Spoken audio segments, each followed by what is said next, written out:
미분계수와 도함수에서 일단 설명을 드리겠습니다. 자, 우선 여기에 미분계수가 있고 아래쪽에 보시면 도함수가 있죠. 자, 그런데 미분계수는 뭐고 도함수는 뭐냐 헷갈릴 겁니다. 간단히 정리할게요. 자, 미분계수는 일단 뭐냐면, 자, 미분이라는 건 크게 두 가지가 있어요. 미분 계수라는 게 있고요. 요거는 도함수라는 게 있는데 제가 얘기하겠습니다. 두 개는 거의 같아요. 그러면 어떤 차이가 있느냐? 미분계수는 결국 미분의 값에 초점을 맞췄다면 도함수는 뭐가 될까요? 미분에 관련된 함수에 초점이 맞춰져 있습니다. 마치 우리가 어떤 미분이라는 똑같은 걸 가지고 어디에 초점을 맞추냐에 따라서 미분 계수가 될 수도 있고 도함수가 될 수도 있습니다. 자, 그러면 미분 계수부터 먼저 설명을 드릴 텐데요. 자, 왼쪽에 있는 내용보다는 오른쪽에 있는 거 직접 보고 설명을 드리기 전에 자, 한번 넘어갈게요. 오른쪽부터 넘어갈게요. 그냥. 자, 오른쪽 넘어가시면 미분 계수가 나오는데 일단 미분부터 간단히 정리하겠습니다. 자, 미분은 일단 이렇게 정리하세요. 기울기입니다.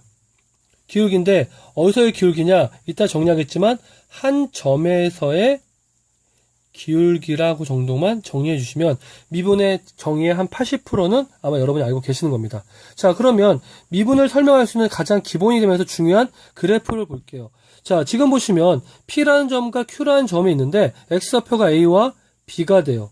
자, 그랬을 때 우리는 첫 번째는 뭘 구하냐면 평균 변화율이네요. 자, 평균 변화율은 결국 뭐가 되냐면 X의 변화량분의 Y의 변화량이죠. 그럼 정리해주면 B 뭐가 되죠? 마이너스 A분의 FB 마이너스 FA가 결국 두 점의 기울기가 평균 변화율입니다. 자, 그런데 이때 무슨 일이 생기냐면요. 자, 뒤에까지 제가 한 번 정리를 할게요. 문제 보시면 P라는 점과 Q라는 점이 있는데 이때 리미트를 사용해서 우리는 A라는 점을 B라는 점에 가깝게 접근해 볼게요. 그러면 A가 P라는 점이 점점 따라서 어디로 갈까요? Q라는 점에 거의 가깝게 접근을 하겠죠. 그럼 정리해주면 B-A는 FB-FA의 값을 구하게 될 텐데 이때는 두 점이 아니라 결국 P라는 점이 어디로 가죠?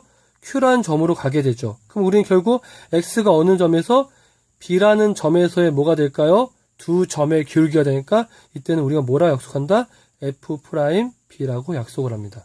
자, 그런데 만약에 리미트 X 이번에는요. B가 A로 가까워지면요.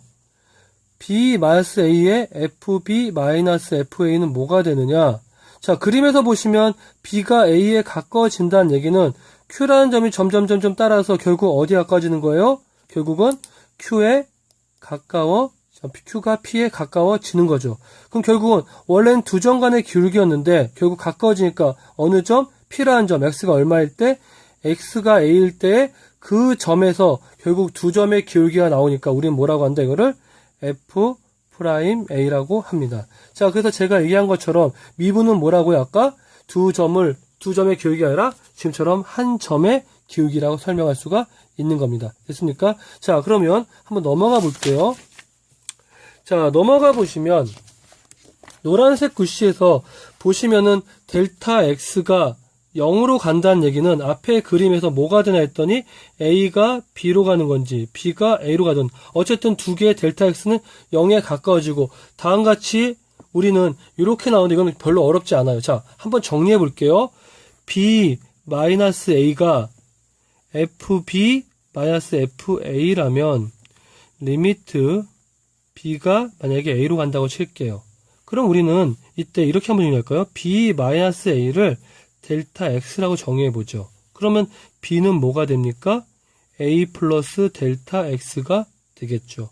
자, 그러면 B가 A로 가면 델타 X는 어디로 가요? 0으로 가네요. 그럼 준식은 자, 그림에 나와 있는 거 정리해주면 리미트 델타 X는 뭐가 돼요? 0으로 가고요. 분모는 이제 델타 X가 되죠. 근데 FB-FA인데 FB는 뭐라고 쓰면 돼요? FB는 B 대신에 보니까 뭐라고 되어 있어요? B는 여기 써 있네요. A 플러스 델타 X 써주면 되겠죠. 그리고 마이너스 FA가 되겠네요. 근데 이건 뭐가 돼요? 결국은 A라는 점에서의 기울기라고 쓸 수가 있겠죠. 좀 글씨가 좀 엉망이해도 이해해 주세요. 자, 그러면 우리는 이때 또 이렇게 할 수 있어요. 델타 X를 뭘로 잡을 수도 있어요? H로 잡을 수도 있어요. 그래서 우리가 뒤쪽에 도함수에 보시면 델타 x가 아니라 h로 잡아서 푸는데 결국 델타 x를 h로 잡느냐 아니면 지금처럼 그냥 델타 x 잡느냐에 따라서 달라질 수가 있는데 이건 이따 다시 한번 리뷰를 할게요. 자, 일단 어떻게 되는지 이해를 하셨겠죠? 자, 그럼 오른쪽에 있는 표를 잠깐 보시면 오른쪽의 표에 보시면 이렇게 되어 있네요. 두 개의 평균 변화율은 보니까 a가 왜 델타 x가 됐냐? b 마이너스 a가 델타 x니까 b는 뭐가 돼요? a 플러스 델타 x이기 때문에 다음처럼 나오게 되는 거죠. 됐습니까? 자, 그 다음에 함수 fx는 x 이퀄에서 미분 계수라고 되어 있으니까 f 프라임 a는 뭐죠? x 이퀄 a에서의 뭐예요? 기울기가 되는 거죠. 결국 평균 변화율의 한 점에서의 평균 변화율이라고 볼 수가 있어서 다음과 같이 이렇게 정리할 수도 있고 이렇게 정리할 수도 있어요. 그래서 두 개는 꼭 기억해 주시면 됩니다. 요거는 뭐냐고요? 요거는 b 대신 뭐 넣으면 돼요? b를 x라고 정의해 주면 되는 거겠죠. 그러면 여기에서 중요하시면 델타 x가 아까처럼 b가 x가 되면은 b 대신에 x 들어가고 그 다음에 b 대신 x 들어가면 뭐가 돼요? x 마이너스 a는 fx 마이너스 fa가 되고 그때 우리가 뭐가 된다 했어요? b가 a로 간다는 얘기는 델타 x가 0으로 가는 것처럼 x가 a로 간다고 설명할 수가 있겠죠. 자, 이거는 수업 시간에 다시 한번 리뷰를 할 테니까 이 정도만 이해하시기 바랍니다. 자, 넘어가시면 이제 기하학적인 의미를 한번 넘어가 볼게요. 자, 기하학적 의미는 뭔가 했더니 결국은 우리가 했던 것처럼 결국 두 점 간의 기울기가 우리가 보는 것처럼 P라는 점이 점점 어떻게 돼요? Q에 가까워지죠. 그러면 점점 두 점 간의 Q라는 점이 P 가까워지겠네요. 그러면 처음에 기울기가 요거였는데 움직이면 기울기가 점점 움직이다 결국 P랑 Q가 거의 가까워지면 우리는 그때 뭘 할 수 있어요? 결국은 P와 Q가 거의 가까워졌을 때 그 한 점에서의 기울기가 생겼죠.